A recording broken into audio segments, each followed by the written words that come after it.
A very refreshing morning to all of the viewers.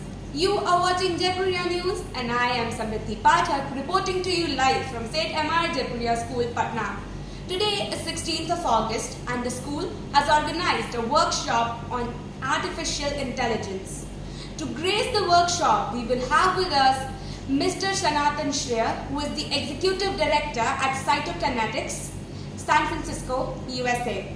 The students are very excited about the workshop and have already started to assemble in the multipurpose hall. Furthermore, we will also have with us in our new studio Mr. Sanatan Shreay. So let's brace ourselves for the event. So we just had a wonderful workshop on artificial intelligence with our guest speaker Sanatan Shreay, who is the biotechnology executive at Cytokinetics, San Francisco, USA. So hello sir. Hi. Sir, can you give us some most significant ways that AI is being used in healthcare center? Yes. So AI is helping us in health sector a lot, and every day something new is coming up with AI in health technology and health sector. But 3-4 areas where AI is really making big impact in health technology and health sector are: number one, diagnosing the disease before it happens. So there are a lot of AI tools that are being developed to diagnose a disease before it becomes terminal, before it becomes problematic. So that's happening. Number two, AI is now being used as a tool that continuously monitor your lot of your body parameters, like your heartbeat. Like it can help in measuring your glucose. It can help in measuring your lot of things that are happening in your body, and can then help you to track that are things normal versus when things are getting bad, etc. Third is AI is helping in finding new molecules very fast and very rapid to treat different disease. So it's helping to find new chemical combinations, new molecule combination that can give you better treatment than today to tackle the disease. So a lot of applications are happening with AI in health, and it will continue to grow in future. Thank you, sir. Sir, could you please tell us about some of the new technologies that are on the horizon and could revolutionize the medical research center? Yes, that's a great question. Some of the things that you need to look is that is coming to again is going to detection of disease is a big thing. Like with a drop of blood or with a drop of urine or your other fecal parameters in the body, you will be able to predict, you will be able to find the disease before it becomes problematic. In a lot of innovations, a lot of science, a lot of companies are getting created around this, and it is going to revolutionize the health sector quite a bit in future. Imagine that you are able to identify some bad disease through your regular blood work, right?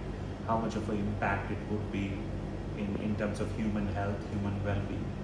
And those are some of the things that are developing as we are talking right now. So yes, get ready for that kind of revolutionary, broad application of AI. It's coming to us much faster than we think. Thank you, sir. So how do you envision artificial intelligence changing the healthcare in the next 5 to 10 years? Yeah, it's a tool. Again, AI is a tool. It will help us to again understand the disease faster, bring out better medicine for the disease, understand what medicine will work for which patient and when, understanding and tracking your body parameters continuously and predicting if something could happen or not happen to you, right? So when you bring all these things together in next 5 to 10 years, we are looking at better disease management, better disease control, and better outcomes for patients, and improving the quality of life for people in real world, right? So these things are coming, as I said, much faster than we think, and it is going to have a huge impact on global health, global outcomes of patient, and it will be better for our future generation. Thank you, sir. So are there any measures that are set to prevent artificial intelligence from making, let's say, incorrect diagnosis or recommendations in terms of treatment? That's a very good question, and what is good about these things, and it should be practiced more and more, is don't be in rush to push out tools to people without validating it, without ensuring that the tools is robust, it is doing what it's supposed to do, it is making sure that it is not making too much of error. If it makes an error, it learns and does not repeat the error, right? So those are the things that are being done right now to ensure that you have the right tool when it is out in the public for public to use. So a lot of testing is done, a lot of validation is being done, a lot of scrutinizing, and more new policy and frameworks are being designed to make sure that there is a reduction in mistakes or there is a reduction in error when using these tools, and it's mostly right.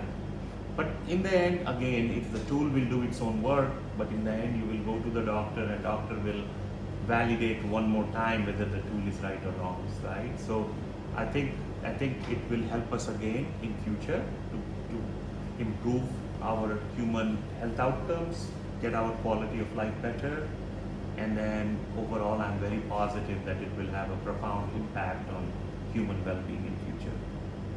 Thank you, sir. Thank you for this wonderful interview. Thank you for the time. Thank you.